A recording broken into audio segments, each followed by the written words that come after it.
Story 1. I grew up in a small, quiet suburb in Pennsylvania, the kind of place where nothing really ever happens and people leave their doors unlocked without thinking twice. Our elementary school sat at the top of a hill, and from the back soccer field, you could see a few rows of houses down below. My house was one of them. Beige siding, brown shingle roof. Top right window, my parents' bedroom. I don't tell people this story. I've never even told my family, because if I say it out loud, I'll have to admit that what I saw wasn't a trick of the light, or some weird coincidence, or a dream. It was real, and I still don't have an explanation for it. I was in 4th grade, 9 years old. It was one of those sunny fall days where the air feels cold, but the sun tricks you into thinking it's warm. We were outside for recess. My friend Jordan and I were messing around near the chain-link fence that ran along the edge of the field.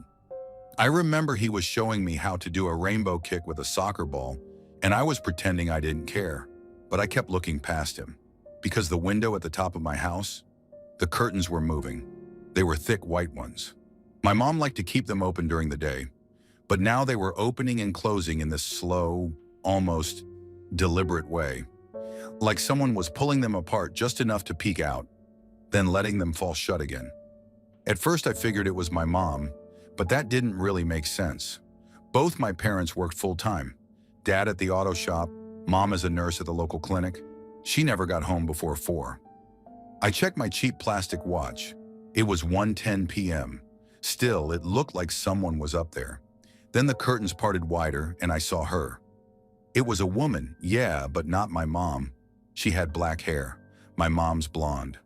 Pale face, just standing there, staring out. And when I waved, kind of as a joke, she tilted her head a little. Not in a hi, sweetie kind of way. It was a slow, unnatural tilt, like she didn't understand what I was doing. Then she raised her hand and waved back, but her hand stayed up, and she didn't stop looking. I stood there longer than I probably should have. Jordan had already gone back toward the swings, and I just kept watching that window. She closed the curtains slowly, then opened them again, just enough to keep her face half visible. She never moved away from the window. Her eyes were fixed on me the whole time. I started to feel cold, not from the wind, like this deep, crawling chill. I tried to tell myself maybe mom had come home sick or something. Maybe it was a neighbor, a relative. But we didn't have relatives who visited, and no one had a key to our house. When the bell rang for the end of recess, I didn't say anything. I didn't even look back at the field when we went inside. I just remember feeling wrong, like something had looked back at me that shouldn't have been there.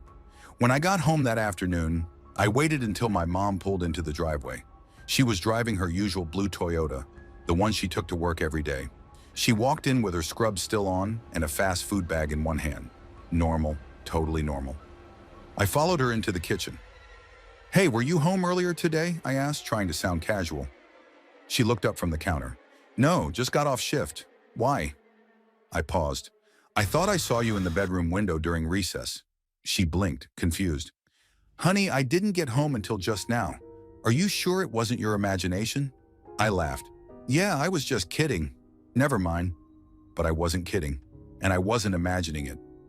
I went up to my parents' room later when no one was around. The curtains were still there, hanging heavy and still. The carpet was clean. The window was locked from the inside. Nothing seemed out of place, except the bed. My mom's side of the bed had this tiny indentation, like someone had sat there for a while, and I know how weird that sounds, but it was there. I remember running my fingers over it, trying to convince myself I was wrong. I didn't sleep well that night. I kept looking out my own window across the hall, half expecting to see someone standing in ours, but there was nothing. A week passed, then 2. I didn't see her again. My parents didn't mention anything strange. Everything went back to normal. Story 2. I've never told anyone this, not even my girlfriend, and we've lived together for over 3 years now. I used to joke that nothing really scares me. Horror movies, ghost stories, sleep paralysis, you name it. But this was different. This actually happened. Once. Never again after that. And honestly, I hope it never does. I live in a semi-detached house in Leeds, in a quiet estate just far enough from the city center that it's mostly families and older couples. Not much goes on here. You hear birds, lawnmowers, the occasional dog barking. That's what made what happened so goddamn jarring. This was around a year ago. I'd just gotten back from a crap shift at work. I'm a delivery driver, and that day had been full of delays and arsehole customers. I hadn't slept properly the night before either, so I figured I'd have a nap on the sofa. Just an hour or two. It was maybe around 4 p.m. when I knocked out. The sleep itself was fine. No dreams, nothing weird. But what woke me up was impossible. I shot up off the couch like I'd been electrocuted. I swear on my life, it sounded like a bomb went off right inside my house. Not near it, inside. Like something detonated in my living room. I actually hit the floor thinking something exploded upstairs or someone had blown open the front door, but everything was dead quiet. No smoke, no fire, no alarms. Just me, heart hammering, ears ringing, sitting there trying to understand what had just happened. I thought maybe it was a dream, or that I'd been in that in-between state. You know, not fully awake. But then came the second sound. And this one broke something in me. It came about 2 seconds after the explosion sound. A scream. Not a regular scream, not something muffled or distant like you'd hear from someone outside. This was so close it felt like it was inside my skull, like someone had cupped their hands around my ears and let loose the most blood-curdling, agonized shriek I've ever heard. And the thing is, I recognized the voice. That's the part that still makes me feel sick to think about. It was me. It was my own voice screaming like I was being murdered. No exaggeration. It sounded like someone had just skinned me alive and I was begging for death. I ran to the window and looked outside. Nothing. A guy walking his dog. Cars passing like normal. Birds still fluttering about like the world hadn't just turned inside out. My TV was off. My phone was on the floor. No one at the door. Nothing. Just normal suburban calm. I didn't even want to speak out loud for a few minutes. I had to actually sit down and say something just to make sure I still sounded normal. I said, "Hello," out loud, just once.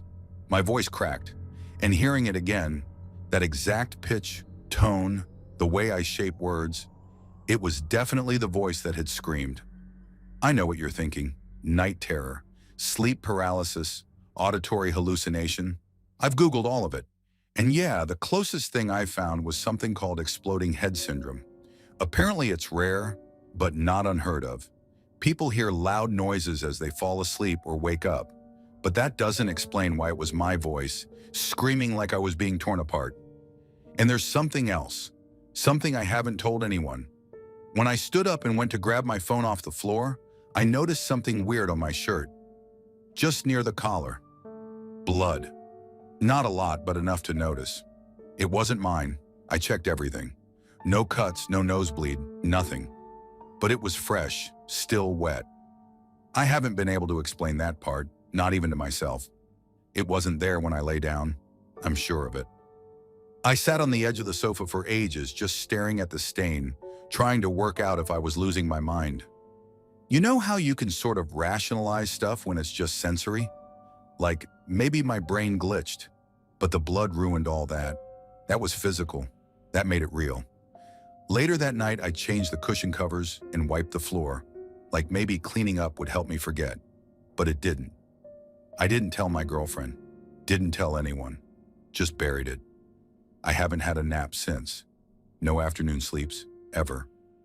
Even if I'm wrecked, I force myself to stay awake until bedtime.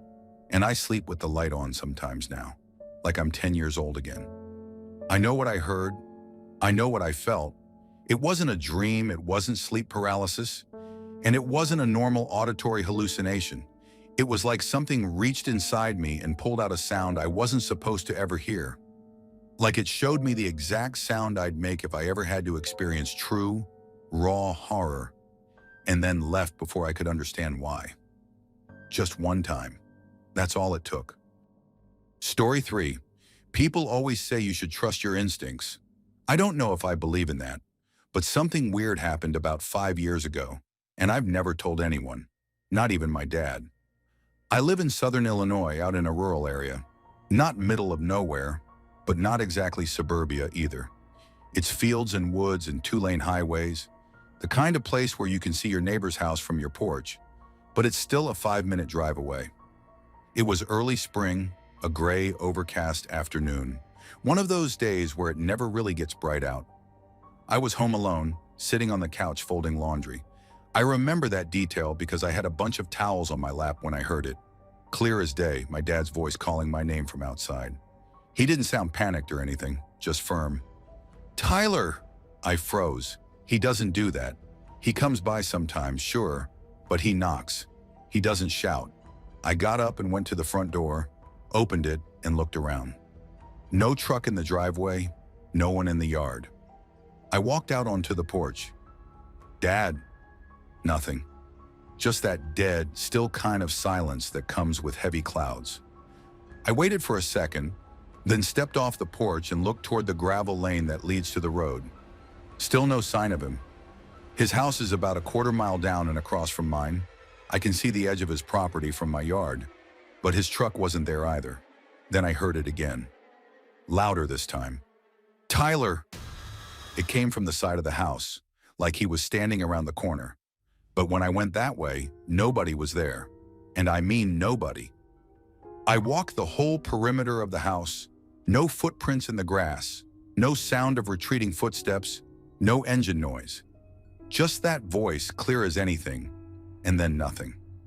I went back inside feeling this slow build of unease and called his cell. No answer. That's not like him at all. The guy answers his phone while he's up on a ladder. I've called him at 2 a.m. once when I heard coyotes too close to my chickens, and he answered. Always. I tried again. Straight to voicemail. Then the third time, it wasn't the phone that got me, it was the voice again. "Tyler, come on." Urgent, impatient, almost angry. I don't even remember deciding to leave. It was like my body moved before my mind caught up. I grabbed my keys and ran to the van. I didn't even lock the house.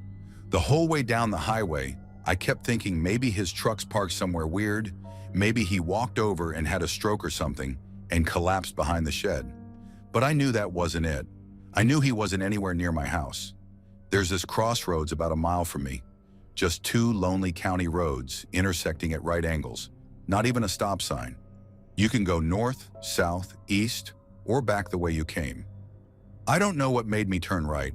It's a crappy back road I almost never use. Just woods and farmland for 5 or 6 miles. But something told me go that way. Not a thought. A push. 3 miles in, I came over this little rise in the road. And there it was. His truck was upside down in the ditch. Wheels spinning slowly, like it had just happened. Crushed roof, blown out window, smoke trailing from under the hood. I pulled over so fast I nearly ditched my van too. I ran out yelling, "Dad! Dad!" I could see him through the shattered glass, blood on his forehead, dazed, blinking, but alive. I had to climb in through the back door to unlock it and get him out. His phone was still in his pocket. Later in the hospital, the doctor said mild concussion, some bruised ribs. He didn't remember much, just that he swerved to miss a deer, then it all went black. He never called me. Didn't even know I was there until I pulled him out.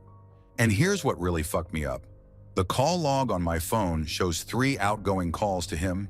No missed calls, no voicemails, no Bluetooth errors, nothing. I never heard his voice over the phone. I only heard it from outside my house. I asked him point blank, "Did you call my name?" He looked confused. Number I didn't call anyone. I couldn't even reach my phone. The only way I found him was that voice, his voice, calling my name like he was right outside my house, when he wasn't even close. I've replayed it in my head 100 times. The sound wasn't muffled, wasn't distorted. It was him. The same tone he uses when he's frustrated. Like when he used to tell me to bring him a wrench from the garage and I took too long. There was something almost familiar in the urgency, but he wasn't there. Couldn't have been. People say maybe I just imagined it. Some sixth sense kicking in. But it wasn't like that. It wasn't a feeling. I heard him 3 times, from 3 different spots around the house, like something was trying to lead me out, like it needed me to leave the house, get in the van, go to that road. I never told him, never told my sister, never told anyone until now. Because what do you even say? My dad's ghost called me before he died, except he didn't die? That's the closest thing I can compare it to. Like some part of him, some echo or projection, reached out to get help. Or worse, something that just sounded like him called me out of the house, and I followed. I've thought about that part too much. What if I hadn't gone? What if I'd ignored it? Or what if I'd looked out the window and seen something standing out there, calling my name in his voice? I wish I had an explanation. I don't. Story 4. I never told anyone this before. Not my dad, not my friends, not even my wife. I'm only saying it now because I still don't understand what really happened, and sometimes I wonder if keeping it to myself all these years made it worse. I grew up in rural Tennessee, way out past Hollow Ridge. It was mostly farmland and woods. Our house sat on about 5 acres with nothing but trees on 3 sides and a gravel road out front. Back then, it was just me, my mom, and my little brother Logan. My dad had taken off when I was 6, and by the time I was 10, I'd gotten used to quiet days, no neighbors, and the feeling of being isolated. One afternoon, sometime in early fall, my mom decided it was time to clean out my bedroom closet. It was one of those long weekends, maybe a Monday off from school. She had the day off too, so we figured we'd tackle the mess together. Logan was in the kitchen with his wooden blocks, babbling to himself. He was 2 or 3 at the time, just learning to string words together. I was kneeling in the middle of my room, pulling out old toys and clothes when I heard it. A man's voice, clear as day, like he was standing just a few feet away, maybe crouched down to be eye level with a child. The voice said, "They let you play in here all alone, boy?" My spine locked up. The voice came from the direction of the kitchen. I looked up at my mom. She was frozen mid-reach, her hands still holding an old shoebox. Her face was pale. "You heard that too?" I asked, my voice cracking. She didn't answer at first, just stood there for maybe 2 seconds too long. Then she bolted. Not a word, just dropped the box and ran toward the kitchen. I followed right behind her. Logan was still on the floor, playing with his blocks like nothing happened. Nothing broken, no one hiding. The back door was locked. The windows were shut. No sign anyone had been there. Mom checked the pantry, under the table, even behind the fridge. Nothing. "Logan," she said, kneeling in front of him. "Honey, who were you talking to?" He smiled. Not in a creepy way, just like a little kid being asked a silly question. "That man." I remember the look on my mom's face, like all the blood drained out of it. She looked back at me, then turned to Logan again. "What man, baby?" He pointed toward the back of the kitchen. "The man who talks funny."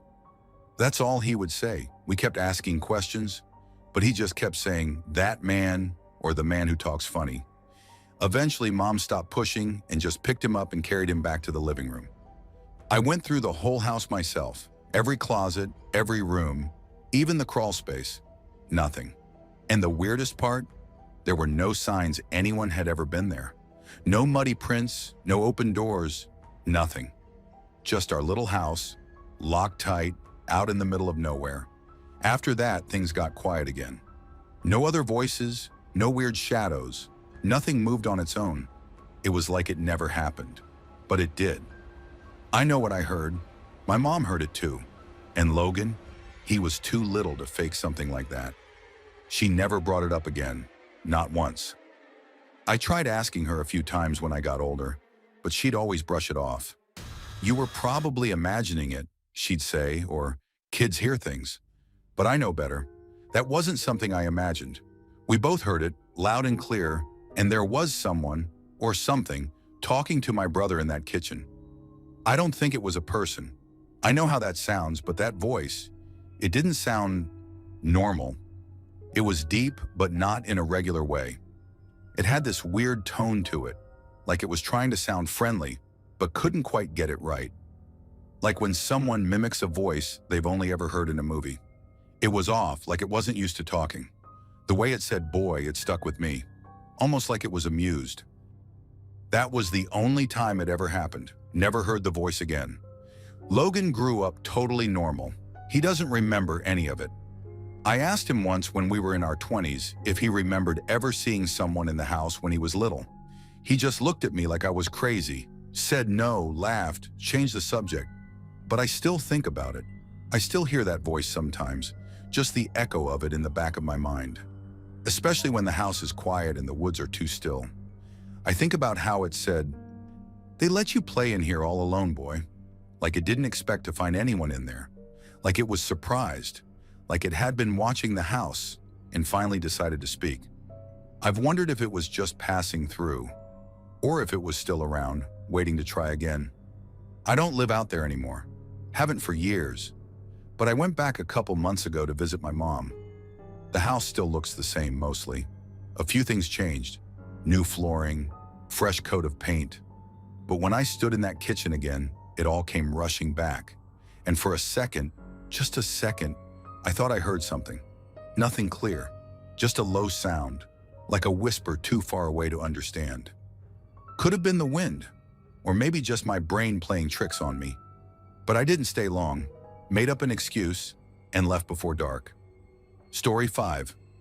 I don't really tell people this anymore. I used to, back in college, I shared it with a few close friends, but even they laughed it off like it was just a sketchy night out. But I still think about it sometimes. Still wonder if we dodged something a lot worse than a mugging. This happened my junior year, about a week before classes started again. I went to a mid-sized state school in Pennsylvania, and campus was mostly empty, just RAs and a few athletes who came back early. My roommate Matt was one of the RAs, super chill guy, but completely disorganized. Around midnight, he realized he hadn't made his bulletin board posters that were due the next morning. "Dude, I need your car," he says, standing over me while I'm half asleep. "You're coming with me. I'll buy you taquitos." I wasn't thrilled, but I had nothing better to do. So I threw on sweats, grabbed my keys, and off we went to Walmart. It was one of those 24-hour ones just a few minutes from campus. The kind where it always smells like a mix of rubber and sadness after dark. We walked in, and the place was nearly empty except for a few weirdos roaming around. You know the type. Hoodies pulled up, aimlessly pushing carts with maybe one bag of Funyuns in them. One guy had no shoes on. We hit the crafts aisle, and Matt's trying to figure out if glitter or puff paint is better for his welcome home board. I'm standing there holding foam letters when I feel someone watching us. I look up, and there's this woman just staring, like dead on, no blinking. She was old. Not grandma baking cookies old. More like bones under skin old. Deep-set eyes, gray hair pulled back tight, and these lips that barely covered her teeth. "Excuse me," she said, and her voice didn't match her face. It was weirdly upbeat, almost like she was mocking us. "Do you know if this is waterproof?" She held up some glue stick or something. I just said, "Oh, sorry, we don't work here." She didn't even react, just stood there staring, for a second too long. Then she gave this tiny nod and walked away, dragging one foot behind her like she had a limp. We decided that was enough of the arts and crafts adventure. Matt literally said, "Screw it, we're going minimalist." We walked toward the registers, and, of course, there she was again, in line, right behind us. I didn't say anything, just kept my eyes forward while Matt whispered, "Dude, this is how people end up on true crime podcasts." We paid and booked it out. The parking lot was mostly empty, except for this big black van parked crooked across two spaces. No windows, engine running. No one inside that we could see. I joked, "Hey, that's probably hers. She's got a whole kill kit in the back." We both laughed, trying to shake off the tension. We got in my car, my old beat-up Honda Accord, and I pulled out of the lot. But as I turned onto the main road, I checked the mirror, and the van pulled out right after us. Now I wasn't laughing. Neither was Matt. I took a right, then a left. The van stayed with us. I made another left, still behind us. I remember saying out loud, "This is not happening right now." Matt goes, "What do we do?" I remembered something from a driving safety seminar. If you think someone's following you, keep making left turns. So I did. 3 lefts. That should have looped us back toward Walmart. Van's still behind us. I didn't think. I just gunned it toward campus. There was a small campus police station near the library, and I figured if we could just get there, we'd be okay. As soon as we got close, when the building was maybe 2 blocks away, the van suddenly peeled off down a side street and vanished. No turn signal, no hesitation, just gone. We sat in silence for a minute. I didn't stop until we got into the campus lot near our dorm. There was this single flickering light by the path leading to our door. We could literally see the entrance from the car. We got out and started walking fast. Our shoes hit the pavement, then grass. And that's when it happened. Out of the bushes, like he was crouched there waiting, this guy just pops out. Pale, jittery, eyes wide like dinner plates. Hoodie up, stringy hair poking out. He was maybe 30? Hard to tell. Looked like he hadn't slept in days. He said, "Hey, guys, you got a phone I can use?" My heart dropped. I said, "Sorry, man, I don't have mine." "Lieutenant." "But Matt?" Matt's phone decided to chirp with a stupid notification right at that moment. The guy's face twitched. He locked onto Matt. Matt just sighed. The kind of sigh where you accept you're about to get stabbed. He reached into his pocket slowly and started to hand over his phone. The guy reached for it. And then, sirens. Red and blue lights lit up the grass like a damn nightclub. A campus police cruiser rolled up fast, tires crunching gravel. A cop stepped out and said, "How's everyone doing tonight?" None of us answered at first. The guy just stood there, frozen. The officer walked closer. "We got a report about a robbery," he said, looking straight at the guy. "You match the description. Mind if we have a quick chat?" The guy still held Matt's phone. He said, "But I need to make a call." The cop nodded. "You can use ours, but go ahead and hand that one back." Silence. The guy looked at us, then at the phone, then at the cop. He handed the phone back. Matt grabbed it, and we just nodded and practically ran to the dorm door. Didn't say another word. Just got inside, slammed the door, locked it, and stood there. I think we laughed after. But it wasn't real laughter. More like that weird adrenaline dump when your body doesn't know what else to do. We never found out who that guy was, or who was in the van, or if they were even connected. But that woman in Walmart, the way she looked at us, I still wonder if she marked us somehow. I've never been back to that Walmart, and I don't drive after midnight anymore. Story 6, I grew up in a place called Nolan, Indiana. Real middle of nowhere type of town. 1 gas station, 2 churches, and fields for miles. Summers were long, humid, and boring, unless you made your own fun. That's how I ended up one night, around 18 or 19, out in the sticks with my sister and cousin, doing something stupid. Our last name's Nolan, same as the county road out near the old soybean plant. There's a green road sign out there that says Nolan Road in big white letters. For years, we joked about stealing it and hanging it in the basement, like some kind of redneck trophy. That night, we finally tried. It was close to midnight when we drove out. My sister Jen was in the passenger seat and our cousin Leah was in the back. We had this dumb little toolkit but no proper wrench for the bolts. After 10 minutes of struggling, we gave up and decided to drive back to the house to get the socket set from the garage. The plan was to be back out there before anyone noticed. We were heading back down County Line Road, just 2 lanes cutting between towering rows of corn. It was one of those quiet nights where the air sticks to your skin and the bugs buzz like a bad frequency. I remember the road was completely empty, no headlights in either direction. I know that because Jen and I were talking about how dark it was and how you could see any car coming from a mile off. Then she said, "What the hell is that?" and pointed out the windshield. A few hundred yards ahead, just where the road curved slightly left, I saw it too. Headlights in a faint bluish-white glow. Definitely not halogen, but not like those bright blue LEDs either. Somewhere in between. The car wasn't driving. It was just sitting at the stop sign that crossed the intersection up ahead. Only thing is, there's no real reason for a car to be stopped there at that time of night, especially with no one else around. But there it was, motionless, like someone was waiting for us. Then for maybe 2 seconds, our view got blocked by the corn rows on the side of the road as we hit a small bend. When we cleared the bend, nothing. Just road and field and black sky. No lights, no car. I even slowed down when we passed the intersection, Looked both ways. Not even tire tracks. No lights in the distance either. Jen was freaked. "It was right there," she kept saying. "I saw it stop." Leah hadn't seen a thing. She had her head down, texting someone, not paying attention. At first I tried to shake it off. Rural roads do weird things with light, reflections, tricks of distance. But the glow wasn't normal. It wasn't even the color headlights are supposed to be. It looked cold. We got home, parked in the driveway. I left the keys in the ignition and the garage light on while we went inside. I guess part of us didn't feel right about going back out. We just stood around in the kitchen for a few minutes, and then Jen said, "I'm not going back out there tonight." I didn't argue. Neither did Leah. We went up to my room, second floor, window facing the driveway.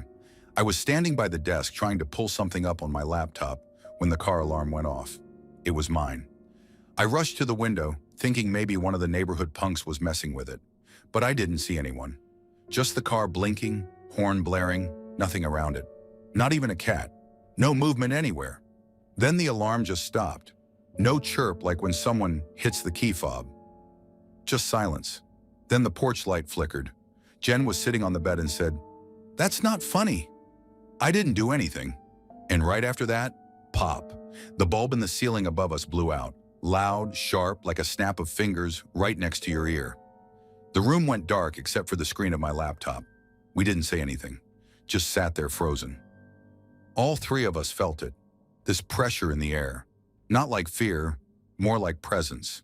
Heavy still, like something was waiting for us to speak first. No one did. After maybe a full minute, Jen stood up and said, "I don't want that sign anymore." We never brought it up again. Didn't try to go back. Didn't even drive down that road again unless we had to. Story 7. I don't talk about this. I've never written it down. But sometimes when I walk past a closet or see a board game shelf, I get this freezing sensation in my chest like I've swallowed a mouthful of ice water. That's how fast the memory hits me. This happened in Lafayette, Louisiana in 2004. I was 16. We lived in a quiet ranch-style house at the end of a cul-de-sac, one of those neighborhoods where nothing ever happened, which somehow made what did happen worse. We had this spare room, used to be a garage, but my mom converted it into a kind of playroom. Shelves full of old board games, puzzles, art supplies. That's where my sister and I used to hang out after dinner when everyone else was in their rooms. Now my mom, she was obsessive about order. Everything had to be back where it belonged. You couldn't leave a spoon in the sink or a light on without hearing about it. So the idea of anything being out of place in her house was enough to give you anxiety. Anyway, one night, this was early summer, my sister and I were bored, so we decided to go dig through the board games. You know, Clue, Monopoly, all that stuff. But way at the bottom of the pile was this old, worn box. The corners were fraying. It had that aged, mildewy cardboard smell.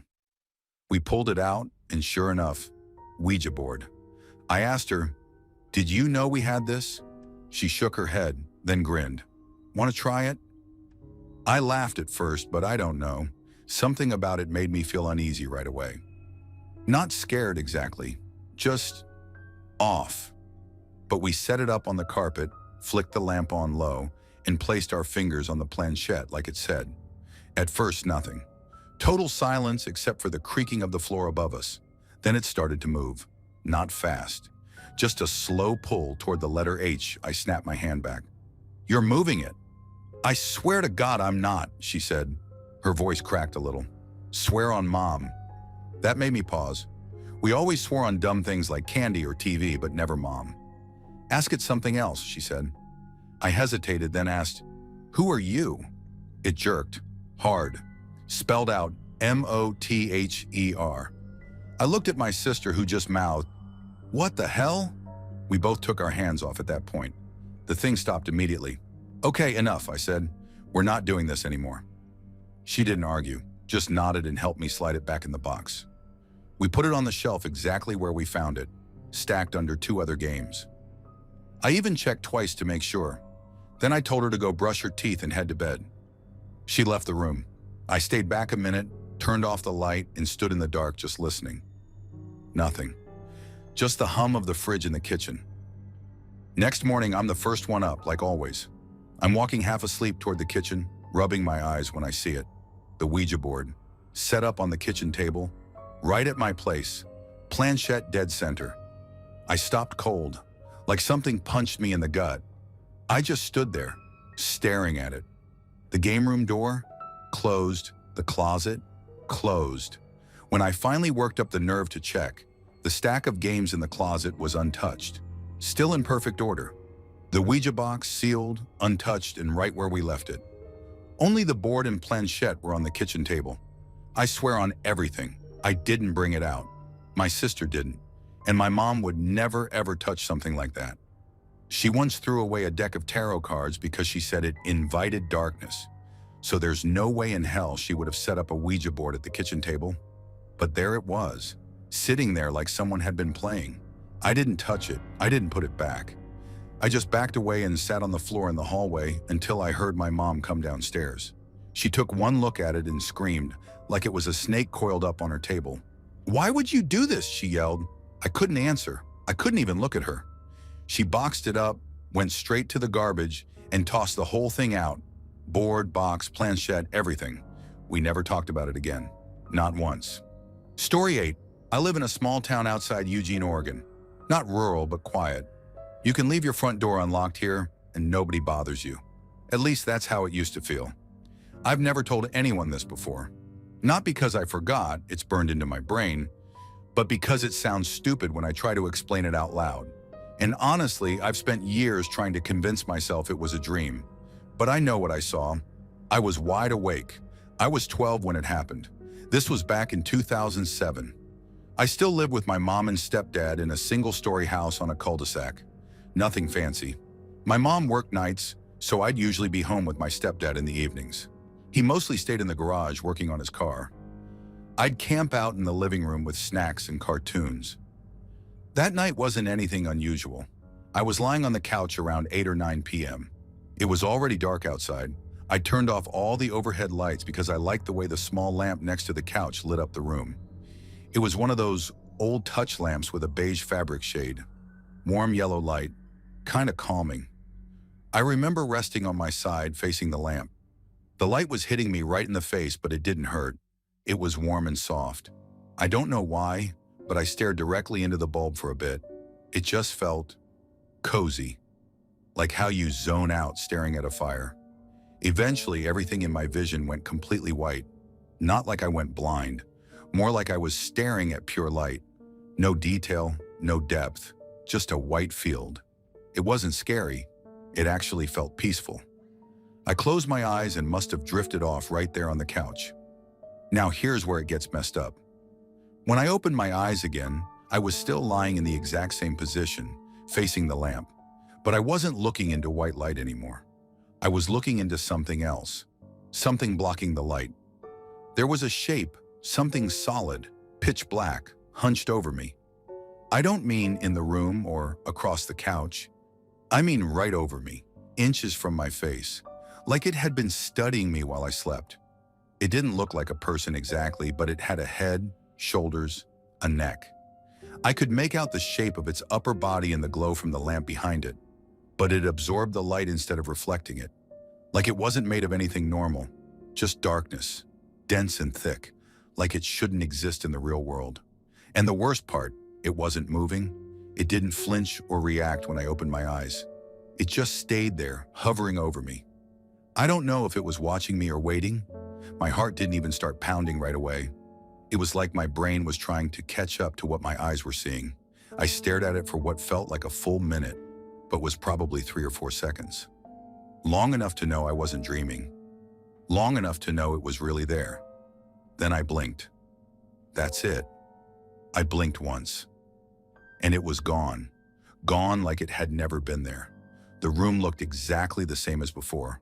Same warm lamplight, same couch, same blanket half slipped off me. Nothing had moved, but I could still feel something in the air, like static. Like when a TV goes dead silent, but you still feel the noise in your bones. I sat up so fast I nearly passed out. My hands were shaking. I remember rubbing my eyes hard, like maybe I'd burned my vision by staring into the lamp too long. But my eyes were fine. There wasn't any afterimage. no light burn, just that horrible, empty feeling in the room. I didn't scream. I didn't even call for my stepdad.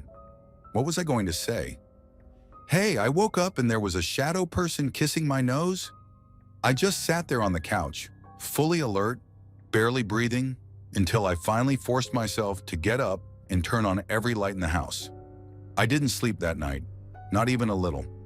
I sat with my back against the wall in the kitchen until the sun came up. For years, I didn't talk about it. Not once. I told myself it was sleep paralysis, even though I could move. I told myself it was a dream, even though the moment I blinked, the thing disappeared, just like how you clear something off a whiteboard. And I told myself maybe it was just the way the light hit something in the room. Maybe my eyes made it up. Maybe. But deep down, I knew it wasn't that. That thing, whatever it was real. And here's the thing that still messes with me, even now at 30. It didn't feel like a one-off. It didn't feel like a ghost passing through or a nightmare glitch in the brain. It felt deliberate, like it had come looking, like it was checking something. I still sleep with a lamp on, even now. My wife thinks it's because I'm afraid of the dark. I let her believe that, but it's not the dark I'm afraid of. It's what might be in it, inches from my face, waiting for me to open my eyes. Story 9. I used to rent this small one-bedroom place on the top floor of a brick building in Detroit, just off Livernois. The kind of apartment where the floor creaks different every day, and the radiators click all night like they're trying to speak. I was working nights back then, graveyard shift at the GM plant, so I slept during the day, and by the time I was home, the neighborhood was already dead quiet. Except that one night. This happened 2 years ago. I've never told anyone because I know how it sounds, but I need to say it now, just once, even if it makes me feel stupid. It was maybe 3:45 a.m. I remember because I'd just gone to bed after eating. I passed out in my boxers on top of the sheets, too hot for covers. No fan, no air conditioning, just this one small window that opened onto the street below. I woke up all at once, not groggy, not drowsy, just bam, wide awake, like someone had snapped their fingers in front of my face. The sound of a car idling outside was the only noise I could hear, this low humming that was way too loud for that hour. At first, I thought maybe someone was waiting outside for a dealer, or maybe someone's ride showed up. Normal city stuff.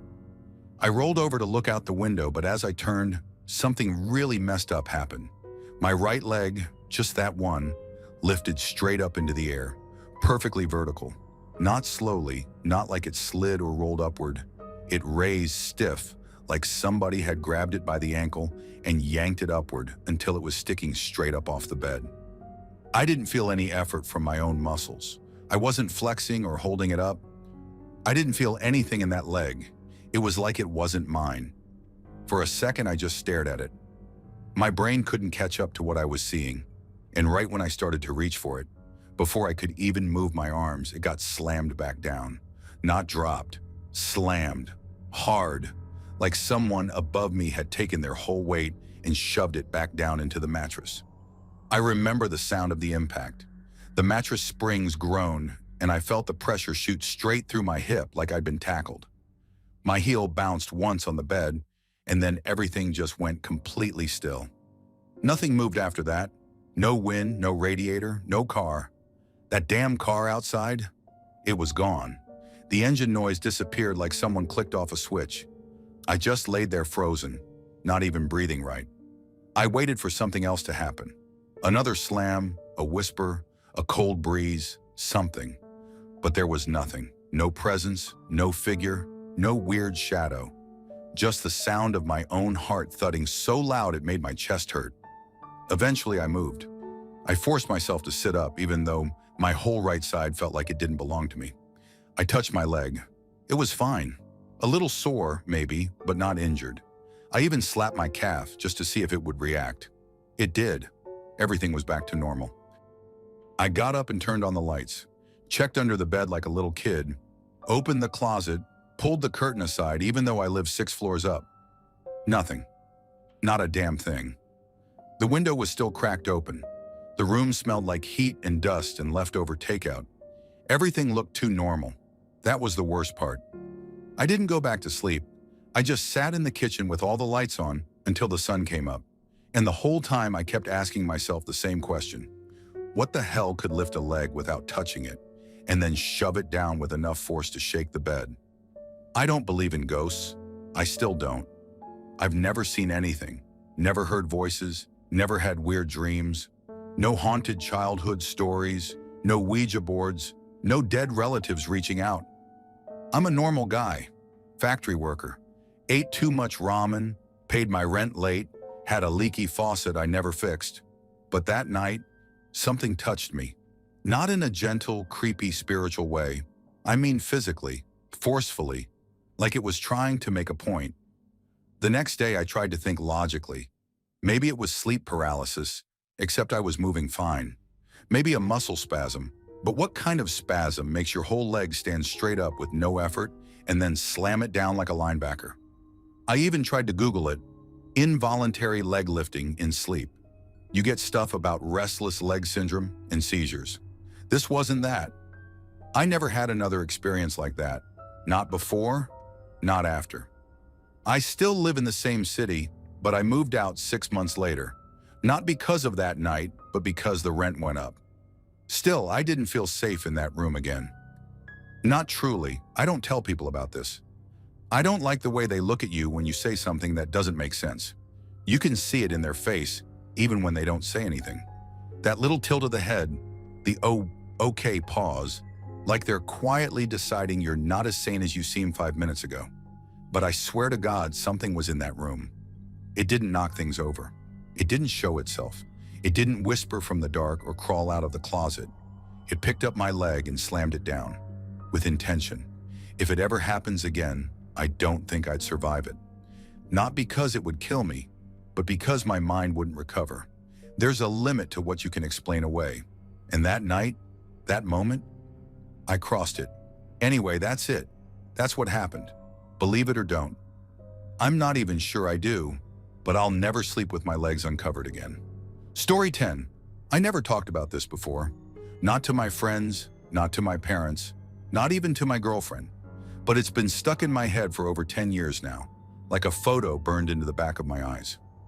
I was 15, and we had just moved into a rented bungalow on the east side of Edmonton. Pretty normal place. Quiet neighborhood, all old houses, big trees, low fences. The house wasn't creepy in the way people usually describe haunted houses. No peeling wallpaper or blood in the drains. It was clean, well-lit, updated kitchen. But something felt off, the kind of off you can't prove to anyone.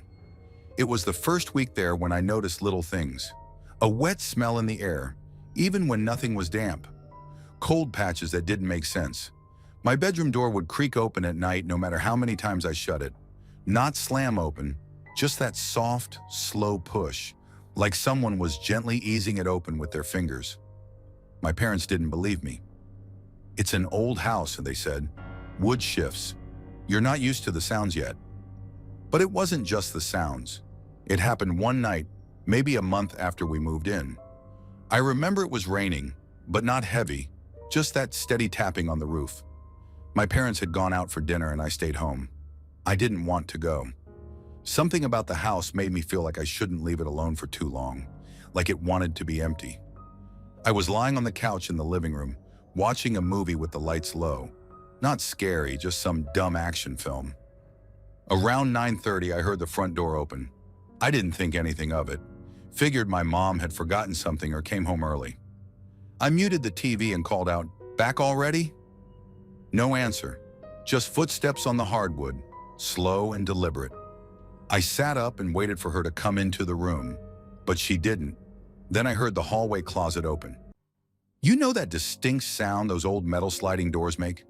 That screeching slide. Then it closed again. Still nothing. "Mom?" I got up and walked toward the hallway. Now here's the thing. I swear on my life I saw her. Just past the hallway arch, standing outside the closet. Her back was to me, wet hair hanging down, clothes soaked. She must have forgotten an umbrella. I couldn't see her face, but the frame, the clothes, looked like her. She was just standing there still, facing the closet. I stepped into the hallway. "Did you forget your phone or something?" She didn't answer, just stayed there, motionless. Then she twitched, like her head snapped an inch to the side, unnatural, like a glitch. That's when my gut dropped. You know how your body knows something before your brain catches up? Every hair on my arm stood up. She started turning toward me, really slow. I backed up into the living room. "Hey, stop messing around." Then I heard the front door again, opening. Actual keys jingling in the lock. It swung open.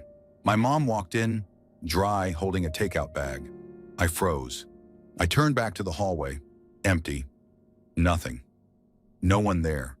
Just a damp spot on the floor by the closet. My mom looked at me and said, "What's wrong with your face?" I didn't answer her. I couldn't. I didn't sleep that night, and I never saw it again. But I swear to you, whatever I saw standing outside that closet wasn't my mom. It looked like her, but the way it moved, the way it watched me without turning its head. I never told her. I never told anyone. Until now. Thanks for watching. Don't leave before leaving a like to this video. Also hit the subscribe button to support my work. And as always, have a horrific nightmare, my dear.